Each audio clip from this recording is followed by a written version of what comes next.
नमस्कार, आप देख रहे हैं एनएमएफ न्यूज और मैं हूं आपके साथ शाफनी पटनायक। क्या आसिम मुनीर अपने नेक्स्ट टारगेट के पीछे लग चुके हैं? नेक्स्ट टारगेट कौन? शहबाज शरीफ। इमरान खान के बाद क्या अब शहबाज शरीफ की बारी है? ऐसा हम इसीलिए कह रहे हैं क्योंकि आसिम मुनीर के हाव भाव से कुछ ऐसा ही लग रहा है। कहने के लिए तो आसिम मुनीर ईरान और अमेरिका के बीच मध्यस्थता कराने के लिए मेजबानी कर रहा है, लेकिन आसिम मुनीर के हाव भाव कुछ और ही कह रहे हैं।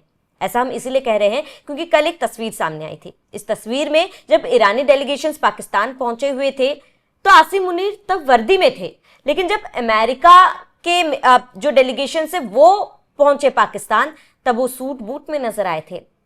ऐसा क्यों किया आसिम मुनीर ने? इसी पर हम चर्चा करेंगे। मेरे साथ सहयोगी केशव जुड़े हुए हैं। केशव जी, आसिम मुनीर के मन में आखिर चल क्या रहा है? देखिए, हम कहते हैं ना कि एक तस्वीर बहुत कुछ कहती है और हजारों शब्दों के बराबर होती है। पूरा मैसेज उस तस्वीर में छिपी होती है। आप समझेंगे कि जब ईरानी डेलीगेशन आए, ईरानी मजलिस यानी कि स्पीकर जो है वो आए, बागिर गलीबाफ हैं, ईरान की जो पार्लियामेंट है उसके स्पीकर है, वो आए हैं, तो उसको रिसीव करने गए आसिम मुनीर।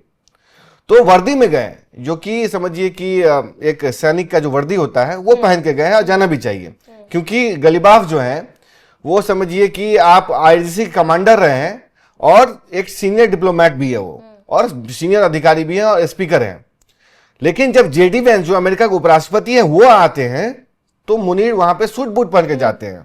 आखिर क्यों? आखिर मतलब कुछ ही घंटों में मुनीर की दुर्दशा, ये कहते वेशभूषा कैसे बदल गई? आखिर क्या वह किसको मैसेज देना चाह रहे थे? ईरान के लिए कोई दूसरा ड्रेस, अमेरिका के लिए कोई दूसरा ड्रेस। कहा यह जा रहा है कि वो जो मैसेजिंग थी ना, अमेरिका के साथ साथ पाकिस्तान में भी थी, क्योंकि आसिम मुनीर ये बताना चाहते हैं कि हु इज द बॉस। यानी कि अगर सूट बूट में जाते हैं तो वो ये बताने की कोशिश करते हैं कि मैं नेता हूं, मेरे ही पास सारी पावर है। जबकि ईरान के पास जाते हैं तो ये बताने की कोशिश करते हैं कि I am the army commander, क्योंकि ईरान इस तरीके से बर्दाश्त नहीं करेगा कि आप किस तरीके से आते हैं। प्रोटोकॉल का पालन करना होगा। होगे तुम अपने देश के सीडीएफ, होगे फील्ड मार्शल, होगा तुम्हारे अंदर में शहबाज शरीफ, लेकिन हमारे डेलीगेशन के साथ मिलोगे तो तुमको पूरे प्रोटोकॉल का फॉलो करना होगा। मतलब क्या कि तुम वर्दू में आओगे और तुमको सैल्यूट भी करना होगा। ये ईरान ने बताया और आसिम मुनीर ने ये बात समझी भी। लेकिन जब जेडी वेंस आते हैं तो सूट बूट में जाते हैं, ये बताने की कोशिश करते हैं कि दूसरे देशों के पास जो आर्मी होती है, पाकिस्तान आर्मी के पास वो पूरा मुल्क है, पाकिस्तान हमारे पास है, हम इसके करता धरता है और हम हैं। आपको बताऊं कि श्रावणी की जब एक लाइन छोटी करनी होती है ना तो आपको मिटाने की जरूरत नहीं पड़ती, एक लाइन बड़ी कर दो, वो अपने आप छोटी हो जाती है। आसिम मुनीर ने वही किया है।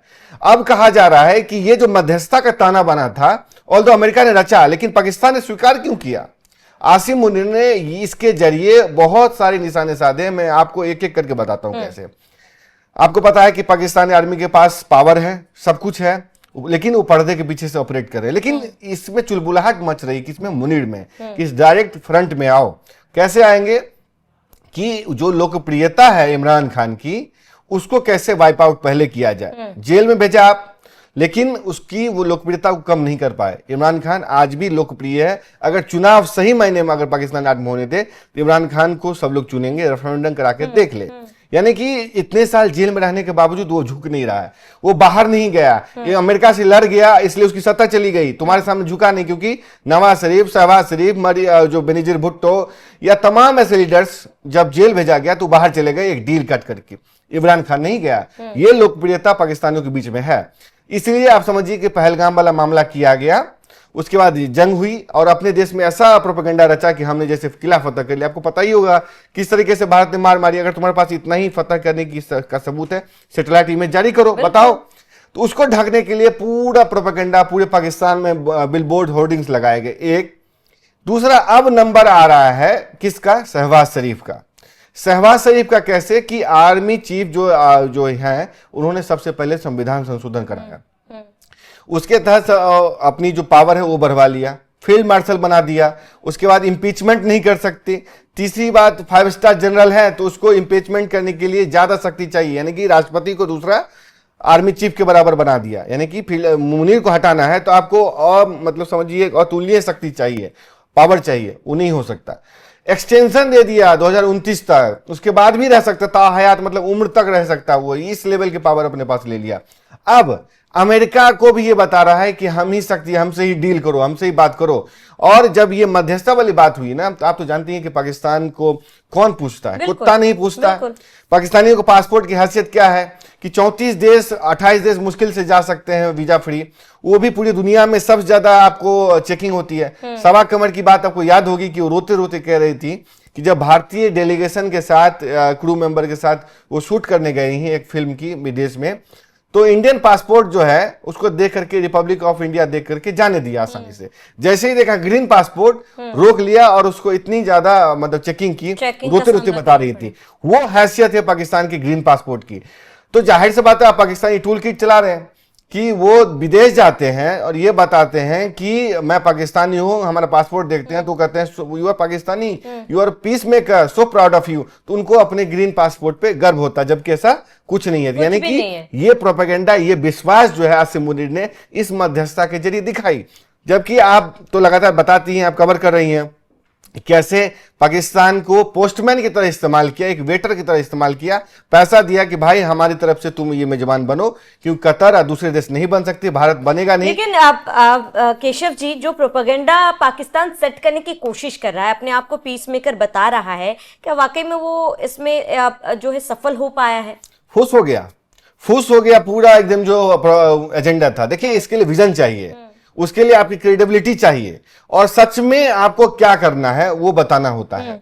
पाकिस्तान की हैसियत नहीं है एज ए पीस मेकर की। जो देश खुद स्टेट स्पॉन्सर टेररिस्ट के रूप में जाना जाता है, जिसकी कोई क्रेडिबिलिटी नहीं है, जिस पे ईरान ने कभी विश्वास नहीं किया, पड़ोसियों के साथ खुद झगड़े में मुलविस है, मतलब अफगानिस्तान के साथ। चीन ये कह रहा है कि तुम अपने घर संभालो, मसलन कि सीपेक के तहत जो उसके इन्वेस्टमेंट फंसे हुए हैं वो फंस गया है, ग्वादर पोर्ट पे हमले हो रहे हैं, उसके बाद ईरानी चीनी इंजीनियर्स पे हमले हो रहे हैं, अफगानिस्तान मार रहा है उसको, तो फिर तुम जा रहे हो दूसरे के देश में मध्यस्थता कराने, खुद का घर संभालने की बात की। तो जाहिर सी बात है पाकिस्तान की कोई क्रेडिबिलिटी तो है नहीं। इस्लामाबाद, चलिए मान लेते हैं पाकिस्तान इतना बड़ा मुल्क है, आप गिनती से बता दीजिए कि कौन सा अमेरिकन प्रेसिडेंट अभी तक हाल के दिनों में, हाल के सालों में आया, दशक में कौन आया है? क्या दूसरे देश के राष्ट्रपति यूरोपीय देश के कोई आते हैं? नहीं आते हैं। तो पाकिस्तान डेस्परेटली नीडेड कि इस तरीके के हो ताकि उसकी जो है ना छवि में सुधार हो, उसको कुछ पैसे अमेरिका दें, अमेरिका की बात बने ताकि अमेरिका के साथ कुछ डीलिंग हो, आसिम मुनीर कुछ पैसे बनाए क्रिप्टो काउंसिल के जरिए, क्रिप्टो बिटकॉइन के जरिए। ये सारा खेल पर्दे के पीछे चल रहा है। हमने आपको कल एनएमएफ न्यूज पे बताया था कि कैसे आसिम मुनीर ने इस बिटकॉइन वाला जो खेल था ना, लॉलीपॉप जो था, चूरन जो था, उसको आसिम ट्रंप को दिया, उसके जरिए ट्रंप को मनाया और आज ट्रंप जो है उसकी बातें कर रहा है, उसको मेडिसिन टेबल पर बिठा दिया है और बताने की कोशिश कर रहा है पाकिस्तान पीस मेकर है। यही पाकिस्तानी अब उसको चूरन चाटने लगे हैं, मान भी बैठे हैं। तो यानी कि अपनी छवि आसिम मुनीर ने एक लार्जर देन लाइफ की बना ली। अब समझिए कि इतना बड़ा कद अगर होगा, पाकिस्तान इस प्रोपेगेंडा पे बिलीव करने लगेंगे, आर्मी पे बिलीव करते हैं क्योंकि उनको पता है कि भारत मार के खराब कर देगा, तो एक प्रोपेगेंडा चलाया जाता है, तो इमेज पहले से बनाई गई है, ऊपर से ये सब चीजें होंगी, तो समझिए किसका खात्मा होगा? शहबाज शरीफ का होगा। आने वाले दिनों में देखेंगे कि फ्रंट से आकर के आर्मी आसिम मुनीर लीड करने वाला है, ये सत्ता कट्ठा पलट कर देगा। जी, अब जब देश में एकजुटता नहीं हो, आपस में एकजुटता नहीं हो, तो आप सामने बाकी देशों के सामने आप क्या ही मिसाल पेश करेंगे? जिस तरीके से आसिम मुनीर कदम उठा रहे हैं, आप, मुझे ये नहीं लगता कि शहबाज शरीफ इससे वाकिफ नहीं होंगे। और कहीं ना कहीं पिछले कुछ समय से हमने देखा है कि शहबाज शरीफ दबे हुए हैं, वो नजर भी नहीं आते कहीं, आप हर जगह आसिम मुनीर ही नजर आते हैं। और इस तरीके से जैसे उन्होंने अब डेलीगेशन से उन्होंने मुलाकात की है अमेरिका और ईरान के साथ, जो भी उनका प्रोपेगेंडा सेट उन्होंने करने की कोशिश की हो, लेकिन ये देखना महत्वपूर्ण होगा कि जो कोशिश आसिम मुनीर कर रहे हैं, क्या वो आने वाले समय में वो सफल हो पाएंगे या फिर शिकस्त हर बार की तरह पाकिस्तान को खानी पड़ेगी या फिर मुंह की खानी पड़ेगी? आप सभी दर्शकों का इस पर क्या कहना है, हमें कमेंट कर जरूर बताएं। साथ ही बने रहिए एनएमएफ न्यूज के साथ।